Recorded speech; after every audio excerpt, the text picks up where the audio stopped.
Bonjour, bienvenue sur l'Argus.fr. On découvre aujourd'hui le Toyota CHR, le crossover compact de Toyota.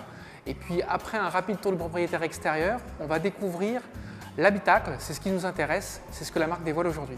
Il y a eu deux concept cars au Mondial de Paris en 2014 et au Salon de Francfort en 2015 qui ont préfiguré cette version de série du Toyota CHR, avec à chaque fois un côté dynamique, un côté spectaculaire. Et puis ce qui est bien, c'est que la promesse a été tenue parce que sur cette version de série, tous les éléments forts ont été préservés. On voit par exemple cette découpe de phare qui va s'enrouler autour du passage de roue, la calandre sur deux niveaux, ce museau très dynamique. C'est très bien de garder ça en série parce que d'habitude Toyota nous avait plutôt habitués à des réalisations plutôt fades, plutôt passe-partout, et c'est très bien que le dynamisme de la marque en termes de design soit présent.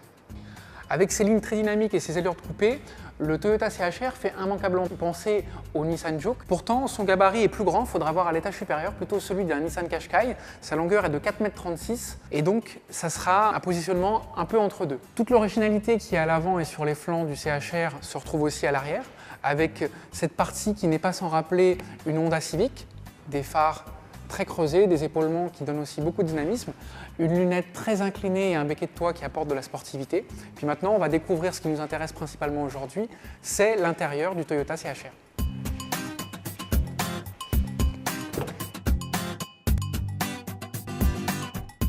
À bord du Toyota CHR, l'originalité est également de mise, c'est parfaitement raccord avec l'extérieur.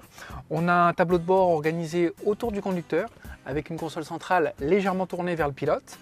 En point d'orgue, cet écran tactile de 8 pouces qui est détaché du reste de la planche de bord. C'est ce que l'on trouve dans les réalisations premium. Ça va faire école maintenant. On a ici une interface dédiée à la climatisation. C'est un vrai plus pour la sécurité parce qu'on n'a pas besoin d'aller trifouiller dans les menus de l'écran tactile qui est au-dessus. Le Toyota CHR se veut futuriste. C'est dommage que devant le conducteur, on trouve deux compteurs à aiguilles analogiques. Ça fait un côté un peu désuet aujourd'hui. En revanche, pour ce qui est de l'intégration avec les contreportes, on a vraiment ce côté de cockpit, ce côté sportif, cette dynamique.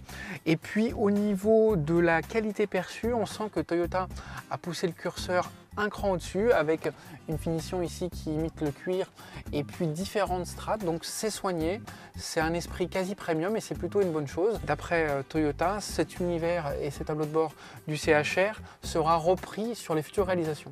Pour s'installer aux places arrière, il faudra courber un peu la tête parce que la ligne de coupé et le pavillon fuyant réduisent un peu l'accès. Mais après, une fois à bord, il n'y a pas de souci. On a plutôt une bonne garde au toit, de l'espace pour les jambes. La place centrale n'est pas une punition, sauf sur les versions qui ont un tunnel parce qu'il y aura des versions 4x4. Mais au global, ce Toyota CHR peut être très bien utilisé de manière familiale et ça renforce son côté polyvalent. Le Toyota CHR sera commercialisé en fin d'année. Il y aura deux motorisations, de l'hybride qui représentera 90% des ventes selon Toyota et une version essence 1,2 litre turbo. À bientôt sur l'Argus.fr.